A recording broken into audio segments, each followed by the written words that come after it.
පින්නතන අද ධර්ම දේශනාවේ මාතෘකාව හැටියට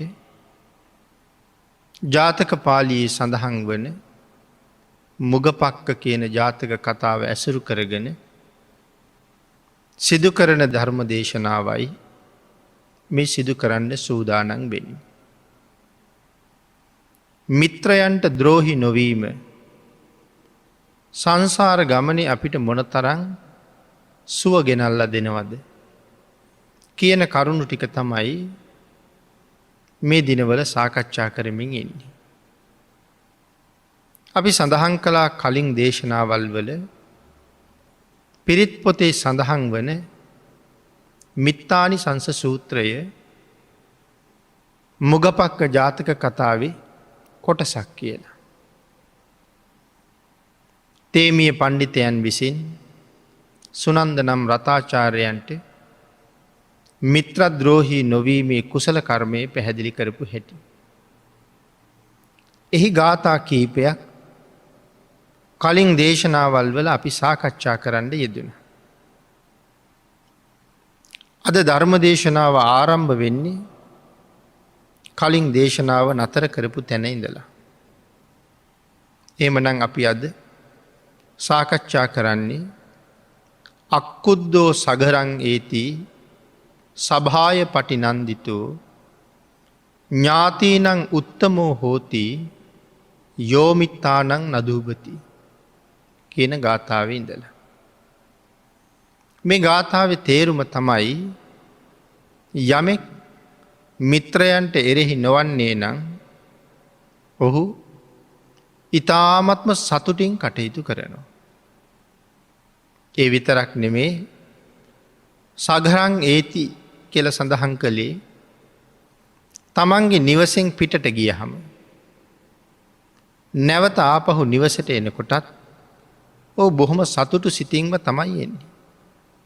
යන්නෙත් සතුටින් එන්නෙත් සතුටින්. ඥාති වර්ගයාගේ නිරන්තර ගෞරව සම්මානයට පාත්‍ර වෙන. මේ පිළිබඳව කරුණු ටිකක් පිනතුන අපි සාකච්ඡා කරහම අක්කුද්දෝ සගරං ඒති තමන්ගේ ගෙට ආපහු එනකොට බොහොම සතුටින් එනවා. හැබැයි පිනතුන හැමෝටම එක කරන්න බෑ. සමහර කෙනෙක් ගෙදරින් පිටවෙලා යනවා හරි සතුටින්. ඒ පිටවෙලා ගිහිල්ල කරන කටයුතු ඇසුරු කරන අය මගදි දකින සිදුවීම් ඒවාගේ දේවල් එක්ක කේන්ති යනවා.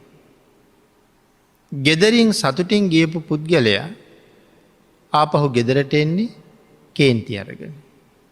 ගෙදර සිද්ධියකට නෙමෙයි මගදි වෙච්ච දේකට. මගදි දැකපු දේකට. සමහර වෙලාවට ඒ කේන්තියෙන් ගෙදර ඇවිල්ල කේන්තිය පහකරගන්න ගෙදරයි පාවිච්චි කරන. දරුවන්ට බනිනවා බිරිඳට බනිනවා ස්වාමියයට බනිනවා සේවකයන්ට බනිනවා ගෙදර ඉන්න සුරතල් සත්තු වගේ අයට පහර දෙනවා දරුවන්ට ගහනෝ බඩුමුට්ටු පොළොවේ ගහනෝ මේ කොහෙවත් ඇතිවෙච්ච සිද්ධියක් නිසා. එහෙම අවස්ථා අපේ සමාජෙත් අපි ඕන තරන් දකිනව අපේ ගෙවල් දොරවල් වලත් අපි ඒවාගේ තත්ත්වයන්ට ඕන තරන් මුණ දෙනවා. නමුත් මෙතන සඳහන් කරනවා මිත්‍රයන්ට ද්‍රෝහි නොවිච්ච පුද්ගලයා කවදාවත් එහෙම වෙන්නේ නෑ කියලා. සතුටින්ම පිට වෙලා යනවා සතුටින්ම ආපහුවෙන. යමෙක් මිත්‍රා ද්‍රෝහී නං ඒ පුද්ගලයා බොහොම අඩ දබර කරගන්නවා නොසතුටු සිතින් තමයි සමහර වෙලාවට ආපහුවෙන. සභාය පටි නන්දිතු කතා කරන්න ගියහම ජනතාව අතරත් බොහෝම සතුටින් ඉන්නවා. ඒ කතාව අහන්ඩ හැමෝම කැමති. ඒ කතාව අහගෙන ඉන්නකොට කාටවත් එපා වෙන්නේ නෑ.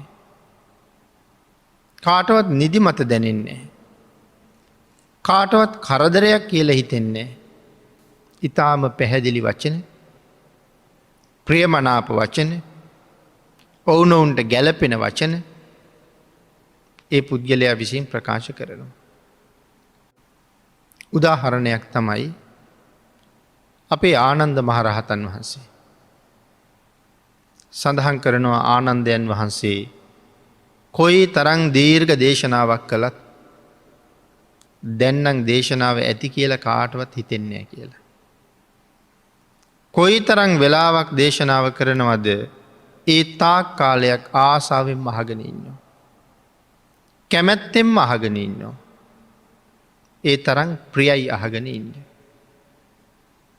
ඊළඟට සඳහන් කළා නෑයන් අතර බොහෝම ගෞරවාදරයට පත්වෙනවා කියලා.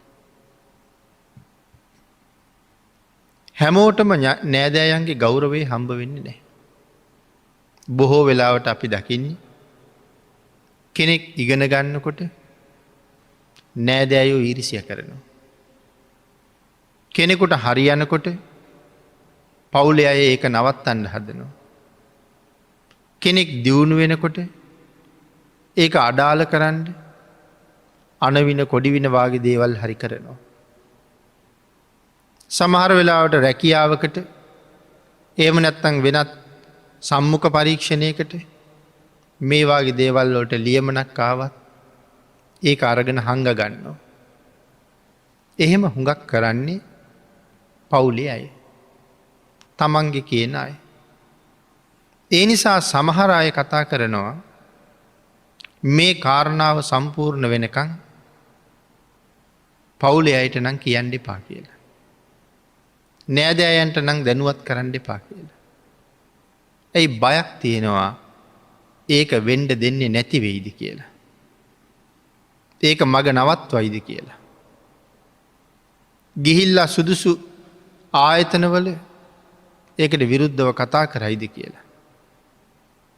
සාමාන්‍ය අපි ජීවත්වෙන සමාජයේ ඒ තත්ත්වයේ එහෙමමයි. නමුත් මෙතන සඳහන් කරනවා කල්්‍යාන මිත්‍රයන්ට එරෙහි නොවුනනං සංසාරයේ ඒ පුද්ගලයන්ට කවදාවත් එහෙම බාධා කරන්න කවුරුවත් එන්නේ නෑ කියලා. එනම් මිතුරන්ට එරෙහි නොවීමේ ශ්‍රේෂ්ඨ විපාකයක්. ඊළඟ ගාථාව සඳහන් කළා සක්කත්වා සක්කතූ හෝති ගරු හෝති සගාර වූ වන්නකිත්ති භතෝ හෝති යෝමිත්තානං නදූපති. මිත්‍රයන්ට ද්‍රෝහි නොවෙන පුද්ගලයා අනුන්ට සත්කාර කරල ගරු කරලා තමන්ද සත්කාර සම්මාන ලබන. මිත්‍රයන්ට ද්‍රෝහි නොවෙනවා කියහම අපි මේ දේශනා මාලාව පුරාම මිත්‍රයෝ ගැන කතා කලා වරින් වර. එනම් මෙතන ප්‍රධාන වශයෙන් මිත්‍රයෝ කියන්නේ කාටද බුදු පසේ බුදු මහරහතන් වහන්සේලාට. හැබැ මම කලින් දේශනාවත් සඳහන් කළා උන්වහන්සේලාට මෙතන මිත්‍ර කියන නාමයෙන් හඳුන්වන්නේ අපිට සංසාරයෙන් එතරයන්ට මග කියන ශ්‍රේෂ්ඨ කල්්‍යාන මිත්‍ර උත්තමයෝ නිසා. ආං එහෙම කලන මිත්‍ර උතුමන්ට දරුවන්ට වැඩ කැමති මව්පියන්ට ශිෂ්‍යයාගේ දියුණුව දකිින්ට කැමති ගුරුවරයට ස්වාමියාගේ යහපත පතන බිරිඳගේ යහපත දකින ස්වාමියා මේ ආදි වශයෙන් මිත්‍රත්වය හිලා සලකනවා කියලා. බිරිඳට අකමැති ස්වාමියොත් ඉන්නවා ස්වාමියයට අකමැති බිරින්දෑවරුත් ඉන්නවා දරුවන්ගේ කටයුතුවලට හරස් වෙන මව්පියොත් ඉන්නවා යහපත් කටයුතුවලට පවා හරස් වෙනවා. එතන මිත්‍රශීලී බව එතන නෑ. එතන අම්ම තාත්ත ළඟ වුණත් මිත්‍රත්වය හිලා එතන සලකන්නේ නෑ. නමුත් සඳහන් කළා යමෙක් මිත්‍රද්‍රෝහි නොවන්නේ නං ඔහු අනුන්ට සත්කාර කරලා තමනුත් සත්කාර ලබන. බුද්ධාදී මහෝත්තමයන් වහන්සේලාට යම් කෙනෙක් සලකනවද. බුදුරජාණන් වහන්සේ දේශනා කරපු විදිහට ජීවිතයේ නිවැරදි කරගන්නවද. හරි මගට යොමු කරගන්නවද. ඒ අයට බොහෝ දෙනා ප්‍රිය කරනවා. මිනිස්සු විතරද දෙවියොත් ප්‍රියයි. අමනුෂ්‍යයොත් ප්‍රියයි. ගුණගරුක පුද්ගලයට. මෛත්‍රී ගුණ තියෙන කෙනාට. සිල් මත පිහිටලා ඉන්න කෙනාට. ලෝකයෙන් තියෙන ආශිර්වාදයක්. ඒ නිසයි සඳහන් කළේ අනුන්ට සත්කාර කරලා අනුන්ට ගරු කරලා තමන්ද සත්කාර ලබනවා කියලා. කලින් දේශනාවත් පැහැදිලි කළා මව්පියන්ට සලකන අයට අමනුෂ්‍යයොත් කොයි තරං උදව් කරනවද කියලා. අපේ ධර්මය සඳහන් වෙනවා මව්පියන්ට සලකන දරුවන්ට යක්ෂයෝ පවා රැකවරණයක් සකස් කරලා තියෙන හැටි. දෙවියන්ගේ පවා රැකවරණය හෙට හැටි. අපි ඉතාම සිල්වත්ව ගුණවත්ව තුනුරුවන්ට අනුව ජීවත් වෙනවනං ඒපු අයට සමාජයෙන් ලැබෙන්නෙත් පුදුමාකාර ප්‍රසංසාව. පුදුමාකාර ගෞරවයක්. ඊළඟට සඳහන් කළා අනුන්ට ගරුබුහුමන් කර තමන්ද ගරුබුහුමන් ලබයි අන්‍යයන් නිසා ඔහුගේ කීර්ති ഘോഷාව පැතිරෙයි. ඊටාම ධාර්මික පුද්ගලයෙක් යම් තැනක දැක්කහම අපි සමහරලාට කෙනෙකුට කතා කරලා කියනවා දැක්කද අර මිනිසයා. ওই මිනිසයා මෙහෙම ජීවත් වෙන කෙනෙක්. හරීම හොඳ කෙනෙක්. බොහොම ශ්‍රේෂ්ඨ කෙනෙක්. වචනයක් කතා කළත් ඇති. පුදුම නිමිච්ච බව. පුදුම මෛත්‍රී ගුණයක්.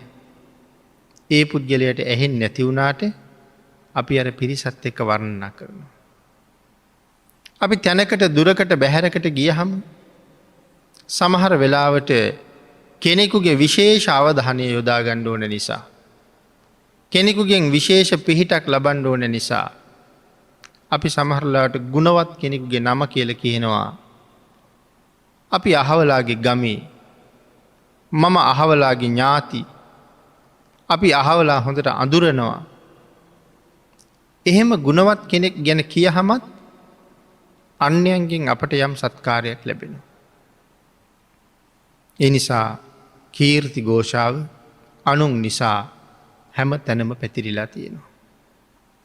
ඊළඟට පින්නතුනි සඳහන් කළා පූජකෝ ලබතේ පූජං වන්දකෝ පටිවන්දනං යසෝ කිත්තිංච පප්පෝති යෝමිත්තානං නදූපති. පූජකෝ ලබතුයි පූජා.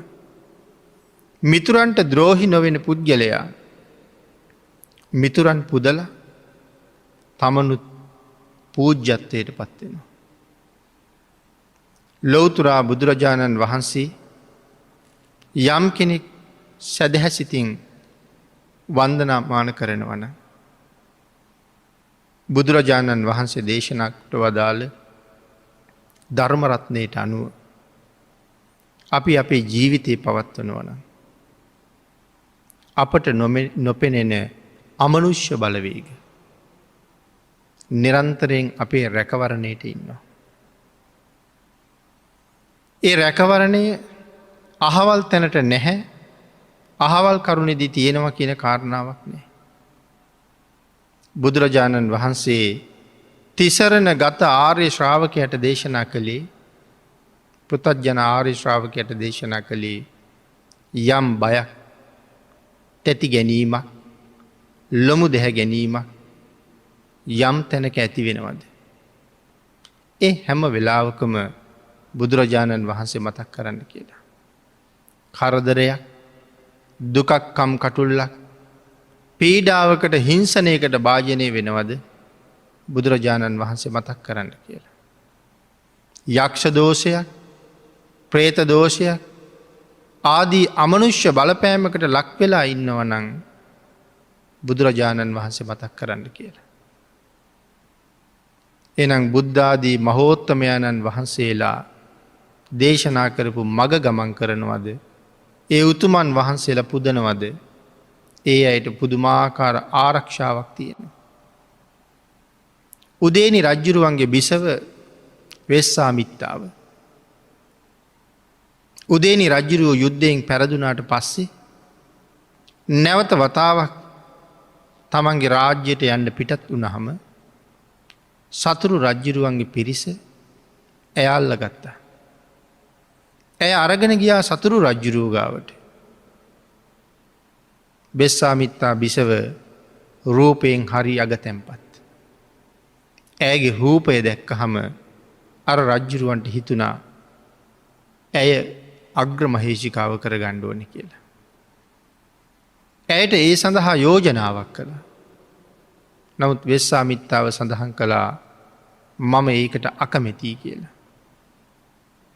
හේතුව ඇහුවට පස්සේ සඳහන් කළා මගේ ස්වාමියා මරණයට පත් වුණා. ස්වාමියා මරණයට පත්තිච්ච සෝක ගින්දරෙන් මම තාමත් දැවෙනවා. යළිත් ඔබත් මගේ ස්වාමියා බවට පත් වුණහම තවත් අවස්ථාවක අකාලේ ඔබත් මැරිල ගියහම නැතන් ඔබත් මැරුණහම මට ආපහු සැරයක් මේවාගේ මහගින්නක් කුරුම වෙනවා. මෙවන් බලවත් දුකක් ආය ලැබෙනවට මම කැමතිනේ. මෙහෙම කියා සතුරු රජ්ජුරුවන්ගේ යෝජනාව ප්‍රතික්ෂේප කරනකොට රජ්ජුරුවන්ට තරහ ගියා. රජ්ජුරුව තමන්ගේ පිරිසට මතක් කරා මහගිනි ගොඩක් ගහලා දෙපැත්තෙන් ගිනි තියල ගිනි යාවෙනකොට ඇය ගෙනහිල්ල ගින්නට දාන්නට කියලා. මේ වෙලාවෙත් තෙරුවන් සරණ ගිහිල්ල ධර්මය හොඳට දන්න වෙස්සාමිත්තා බිසව මේවාගේ නිර්දෝෂි පුද්ගලයෝ මෙහෙම මරණයක මොන තරං අකුසල් රැස්වෙන වැඩක්ද කියන කාරණාව ගැනත් කරුණු පැහැදිලි කළා. ද්වේශයෙන් රත්වෙලා රාගෙන් පීඩාවට පත්වෙලා හිටපු රජ්ජුරුවන්ට එමකොවත් තේරුන්නේ. ගිනි ගොටට ගෙනහිල්ල ඇය විසි කරන වෙලාවි ඇය බේරගණ්ඩ තමන්ට හිතවත් රාජපුරුෂයොත් නෑ තමන්ගේ ස්වාමියත් නෑ අම්ම තාත්තත් ළඟ නෑ ඇයට කාගවත් සරණකුත් නෑ. නමුත් වෙස්සාමිත්තාවට මතක් වුණේ බුද්ධහං සරණං ගච්ඡාමි. මට දැන් තියෙන්නේ බුදුරජාණන් වහන්සේගේ සරණ විතරයි. පිනතුනි මේ කාරණාව හරිම ගැඹුරු කරුණ. බුදුන් සරණ යනවා කියන එක. බුදුරජාණන් වහන්සේ පිළිබඳව මොන්න තරං නිරවුල් නිවැරදි අවබෝධයක් ඇති නිසාද මේ ගින්නට විසි කළත් භාගිතුන් වහන්සේගේ සරණින් මම රැකයි කියල විශ්වාසයක් තියන්ට. අපිට සමහරලාට එහෙම හිතෙන්නේ. අපිට ලෙඩත් දුකක් කරදරයක් හැදුන හම මතක් වෙන්නේ වෙනත් දේවල්. හොයාගෙන යන්නේ වෙන තැන්. නමුත් හැබෑම ආර්ය ශ්‍රාවකයා ඒ ශ්‍රාවකයට ඉස්සරලම මතක් වෙන්නේ බුදුරජාණන් වහන්සේ. ආං ඒ රැකවරණය හැබෑම තිසරණ ගත ශ්‍රාවකයට නොවඩුවම ලැබෙන. වෙස්සාමිත්තාවත් ගිනි මැලේ ඇතුළේ පියුම් ගැබක් ඇතුළට වැදුන හංස දේනුවක් වගේ බොහොම නිරුපද්‍රිතව ඉන්නවා දැකළ රජ්ජුරුව දුවගන ඇවිල්ලා ඇය ඔසවගත්තා. තමන්ගේ රාජ්‍යයට මරගෙන ගිහිලා සිංහාසනය මත වඩා හිඳිව්වා. රාජමාලිගාව අයත් බලාගෙන රටේ ජනතාවත් බලාගෙන ඔටුන්නත් එක්ක සියලු ආභරණ සහිතව රජ්ජුරුව වෙස්සාමිත්ත ගාව දනගහලා මේ ආශ්චරයට හේතුව මොකක්ද කියලාහන. ඇය සඳහන් කළේ මගේ කියලා කිසි කෙනෙක් නැති මේ වෙලාවේ බුදුරජාණන් වහන්සේ මං අත්න හැරඉන්නවා. උන්වහන්සේගේ පිහිට හැර මට වෙන කාගවත් පිහිටක් නෑ. උන්වහන්සේගේ පිහිට තරන් මේ ලෝකෙ වෙන කාගෙන්වත් මට පිහිටකුත් නෑ. මේ රැකවරණය ඒ නිසයි කියලා.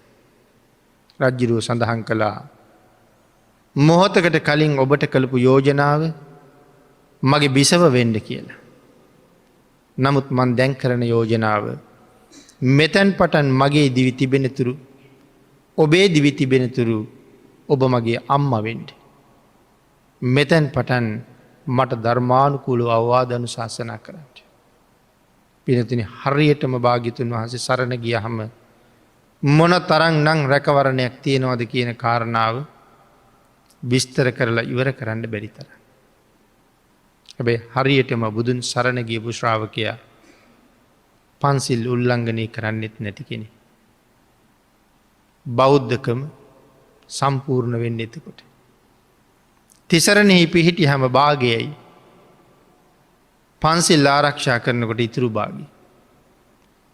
කාරණා දෙකම එකතුන හම තමයි මේ කරුණ රවුම් වෙන්නේ.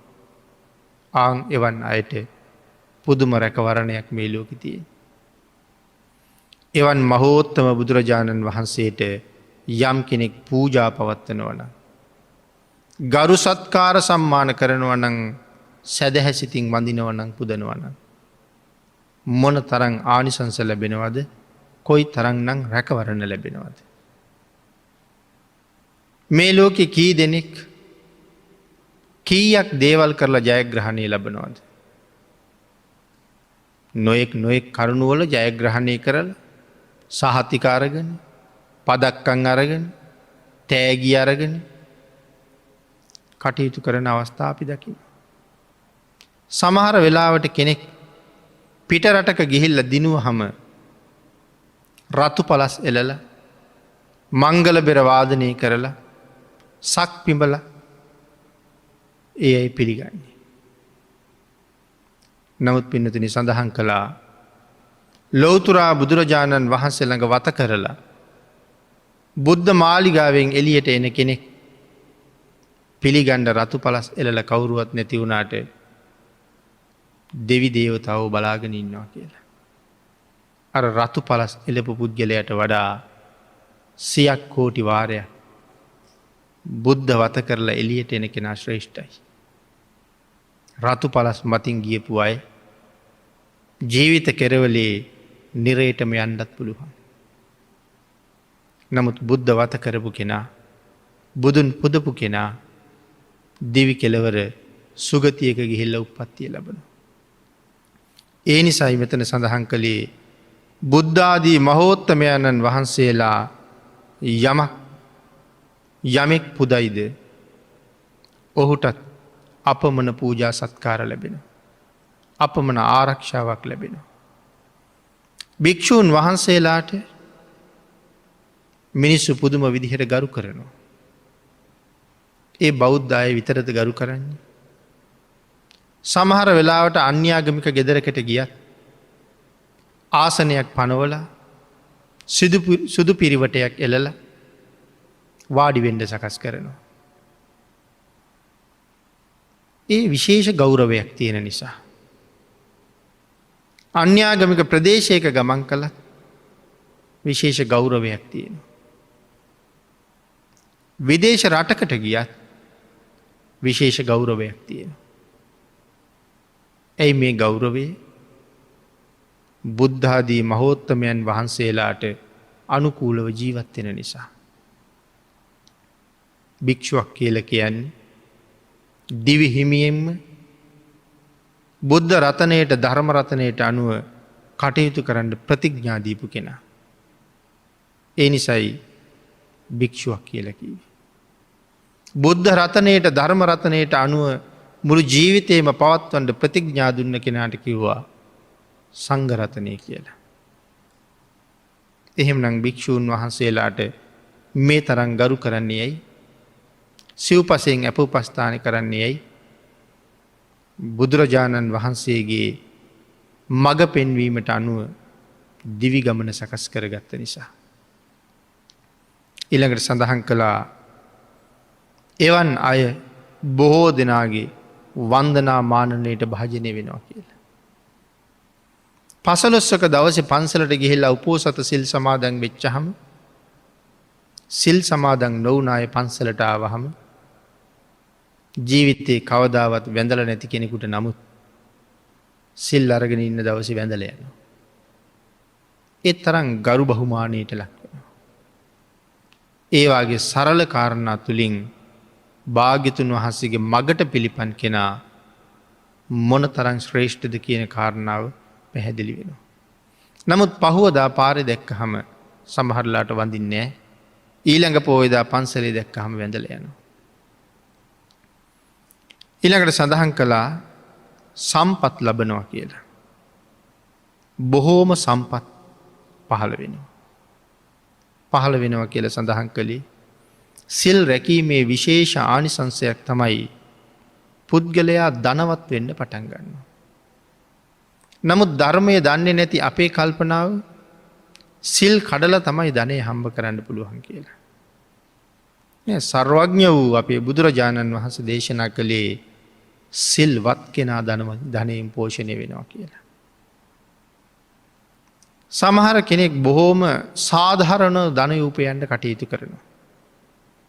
මහා ධනස්කන්ධයක් ලැබෙන්නේ නමුත් ලෝභහිත හුඟක් තියෙන නිසා මහාලොකු ධනස්කන්ධයකට කැමැත්තක් තියෙන. ඌරෝ හදන කෙනෙක්, ගවයෝ විකුණන කෙනෙක්, කුකුළු ගොවි පලක් තියෙන කෙනෙක් බොහොම වේගෙන් දියුණු වෙනවා දකිනවා.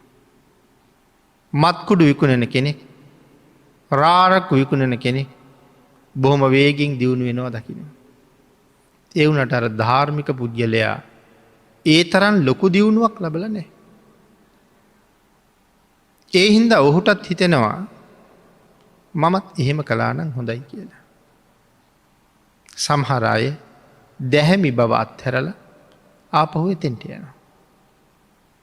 නමුත් පින්නතුනි ඒ වැරදි වෙළඳාමෙන් ධනෝපායන ක්‍රමයෙන් ලබාගත්ත කෝටි ගණන් ධනය කවදාවත් අපි සුවපත් කරයිද? ඒ ධනය වියදන් කරලා දානයක් දුන්නොත් ඒත් හම්බ වෙන්නේ අල්පසාවද්දි කුසලයක්. ඒ ධනය වියදන් කරලා විහාරස්ථානයක් හැදුවොත් ඒත් හම්බෙන්නේ අල්පසාවද්දි කුසලයක්. ඒ ධනය වියදන් කරලා අන්න අයට නොයෙක් උපකාර කළත් ඒත් අපට හම්බ වෙන්නේ අල්පසාවද්දි කුසලයක්. ඇයි බුදුරජාණන් වහන්සේ වැරදි ධනෝපායන ක්‍රම 5ක් පෙන්නලා තහනම් කරලා තියෙන. ඒ තහනම් කරපු වෙළඳාමෙන් නම් ධනය උපයන්නේ අපි බුදුරජාණන් වහන්සේගේ වචනයට කීකරුද? අකීකරුයි නම් අපිට බුදුරජාණන් වහන්සේගේ සරණ තියෙනවද? සරණ නැහැ. නමුත් අර ධාර්මිකව ජීවත් වෙච්ච කෙනා කාටවත් අතපාන්න නැතුව ජීවත් වෙනවා. කාගෙන්වත් ඉල්ලන්නේ නැතුව ජීවත් වෙනවා. රටගම අල්ලන්න ලොකු ධනයක් නැති වුණාට ඔහු ළඟ තියෙන සාමාන්‍ය මුදලින් දානයක් දුන්නත් අර අධාර්මික ධනය උපයපු කෙනා කෝටි ගාණක් වියදම් කරලා දෙන දානෙට වඩා මගේ ප්‍රමාණයෙන් දුන්න සාමාන්‍ය දානය ඊටාම මහත්ඵලයි මහානිසංසදායකයි. යමෙක් සිල්වත් වෙන්න ඔහු ධනවත් වෙනවා කියලා සඳහන් කළා. ඔහුගේ කීර්ති ഘോഷාව මිනිසුන් අතර විතරක් නෙමෙයි දෙවියන් අතර පවා පැතිරිලා යනවා. එනම් මෙතන සඳහන් කළා සම්පත් ලබනවා ඔහුගේ හොඳ නාමය හැම තැනම පැතිරෙනවා කියලා. අග්ගි යතා පජ්ජලති දේවතාව විරෝචති සිරියා අජහිතෝ හෝති යෝමිත්තානං නදූපති. අග්ගි යතා පජ්ජලති යම් කෙනෙක් මිත්‍රද්‍රෝහී කර්මය කරන්න නැත්තං සඳහන් කළා ඔහු ගින්න වගේ දිලිසෙනවා කියලා. මිත්‍රද්‍රෝහී නැත්තං ඔහු ගින්න වගේ දිලිසෙනවා. බැබලෙන පුද්ගලයෙක් බවට පත්වෙනවා. දේවතාව විරෝචති දෙවියෙක් වගේ බැබලෙනවා. ගින්න වගේ බැබලෙනවා. දෙවියෙක් වගේ බැබලෙනවා. සිරියා අජහිතෝ හෝති යෝමිත්තානං නදූපති.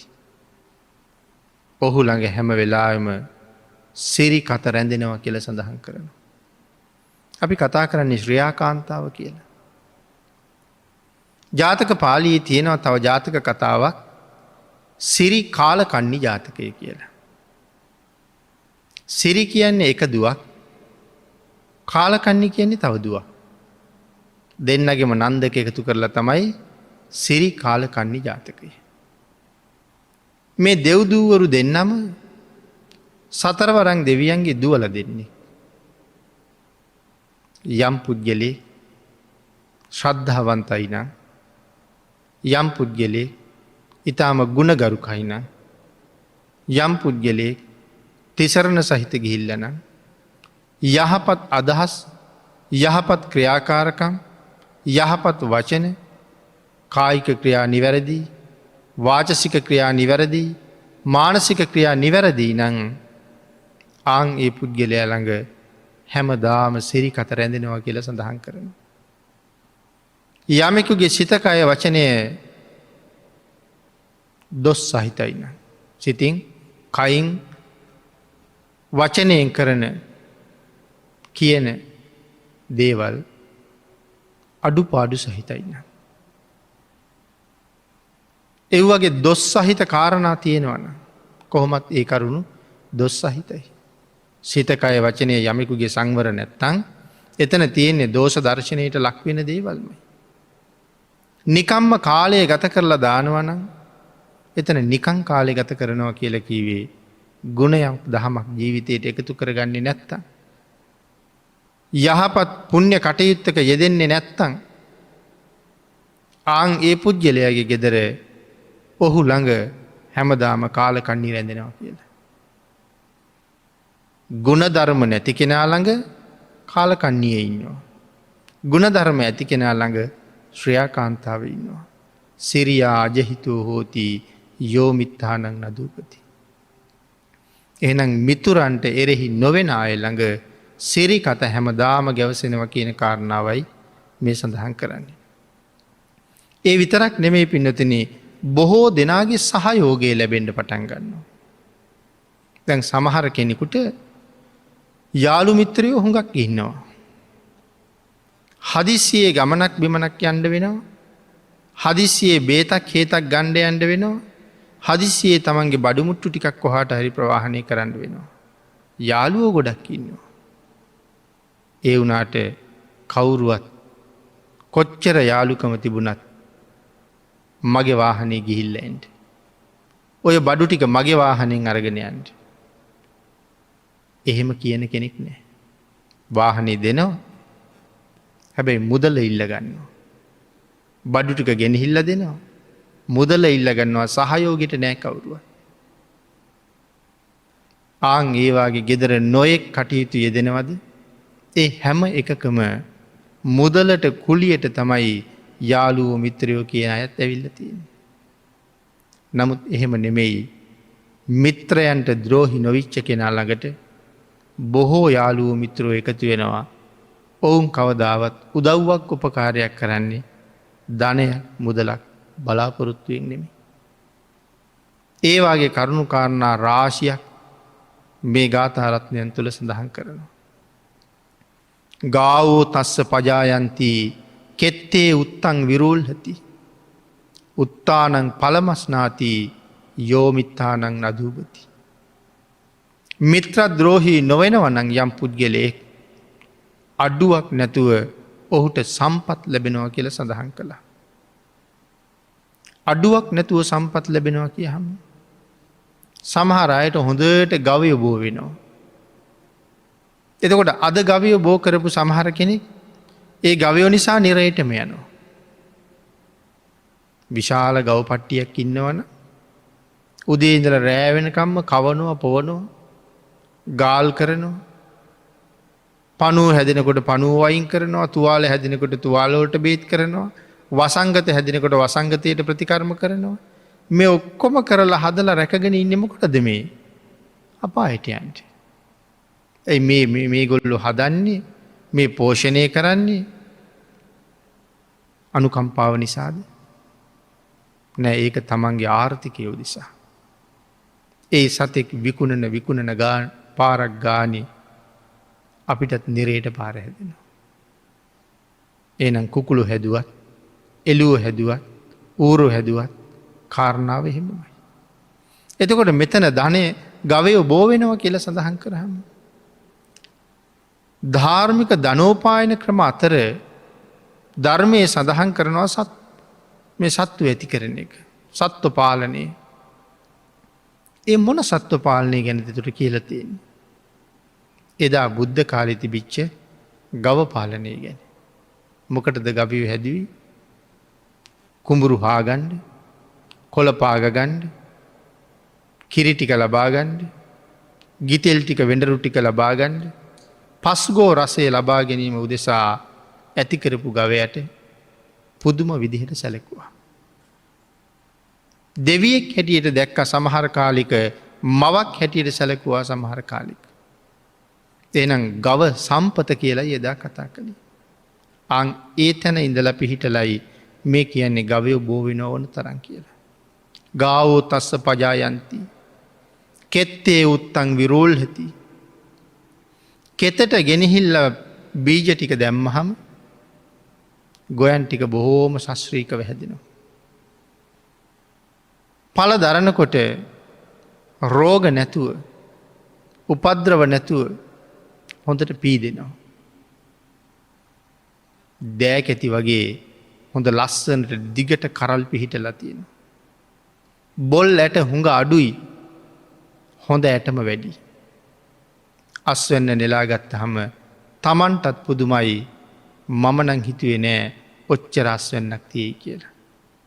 ආන්ගේ තරන් අස්වැන්න හොඳට ලැබෙනවා මිත්‍ර ද්‍රෝහී නොවෙන කෙනාට කෙත්තේ උත්තං විරෝල්හති කියල සඳහන් කළේ එකයි.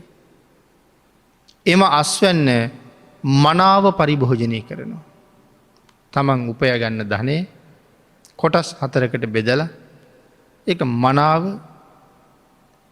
සංකලනය කරගන්න. පාලනය කරගන්න. ඒකෙන් එක කොටසක් තැම්පත් කරලා තියෙන. කොටස් දෙකක් නැවත වපුරනවා. තව කොටසක් කෑමට දානයට හැම දේටම යොදාගන්න. මේ භාගිතුන් වහසගේ ධනෝපායන ක්‍රමේ. ආංගේ නිසා සම්පත් ලැබෙනවා.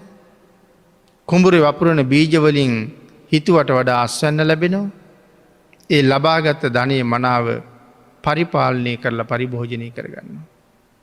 එහෙම නැත්තං ඉවක් බවක් නැතුව ලැබෙන දේ විකුණලා අන්තිමට කණ්ඩවත් නැතුව ඉන්න අයත් අපි දකිනවා. දරිතෝ පබ්බතාතෝවා රුක්ඛාතෝ පතිතෝ නරෝ චුතෝ පතිට්ඨං ලබති යෝබිත්තානං නදූපති. මිතුරන්ට ද්‍රෝහි නොවෙනවනං යම් කෙනෙක් පර්වතයකින් වේවා විවරයකින් වේවා ගසකින් හෝ වේවා බිමට වැටුනොත් පිහිටක් නොලබන්නේ නෑ කියල සඳහන් කළ. පිහිටක් තියෙනවමයි. මේ කාරණාව පැහැදිලි කරනකොට ජාතක පාලියේ චුල්ල පදුම ජාතකයේ හොඳ නිදර්ශන. මහා බෝසතාණන් වහන්සේ ගලෙන් පහලට තල්ලු කළත් බිමට වැටුන්නේ නෑ. එහෙනම් ගහකට නැගල වැටුණත් කොහොම හරි මග රැඳෙනවා. කවුරු හරි අල්ල ගන්නවා. අදෘශ්‍යමාන බලවේගයකින් හරි බේරලා තියෙනවා. ඒ නිසා සමහර වෙලාවට අපිට හිතාගණ්ඩ බැරුව යනවා. ඒ නිසා අපි කියනවා වැටුන තැන හැටියට මම නොමැරුණේ ඇයි කියලා. මටත් පුදුමයි පොඩි සීරීමක් විතරයි වුණේ කියලා. බේරගණ්ඩ අදෘශ්‍යමාන බලවේගයක් හරින්නවා. එනම් සඳහන් කළේ පර්වතයකින් වේවා විවරයකින් වේවා ගහකින් වේවා බිමට වැටෙනවද. කවුරු හරි ආරක්ෂා කරනවා. දරිතෝ පබ්බතාතෝවා රුක්කාතෝ පතිතෝ නරු. චුතෝ පතිට්ටං ලබති ආරක්ෂාවක්ම ලබනවා යෝමිත්තානං නදූපති මිත්‍රද්‍රෝහි කර්මය කරලා නැත්ත. පිනතන මේ කරුණු ඔක්කොම මහා බෝසතාණන් වහන්සේ එදා තේමිය පණ්ඩිතුව හැටියට රතාචාර්වරයට පැහැදිලි කරනවා උඹ ආවේ මම වලලණ්ඩයි. නමුත් මම වලලනවා කියන එක ඔබට මිත්‍රද්‍රෝහි කර්මයමයි. එයින මම වාගේ කෙනෙක් වලලන්ඩ ඔබට සුදුසු නෑ කියලා. ඒකටයි මේ අනුශාසනාව කරන්න. මිනිස්සු හැටියට මෙතන ඉන්නේ සුනන්ද විතරයි. නමුත් එදත් මහබෝසතාණන් වහන්සේගේ මේ දේශනාව අහගෙන දෙවිවරු බ්‍රහ්මයෝ සාධකාර පවත්වනකොට මුළු වනපෙත දෝංකාර දෙනවා. ධර්ම දේශනාවට තියෙන කාලයේ නිමා වෙලා නිසා අපි තේමිය ජාතකයේ ඇසුරෙන් සිද්ධ කරන දේශනාව මේ විදිහට නිමා කරමු.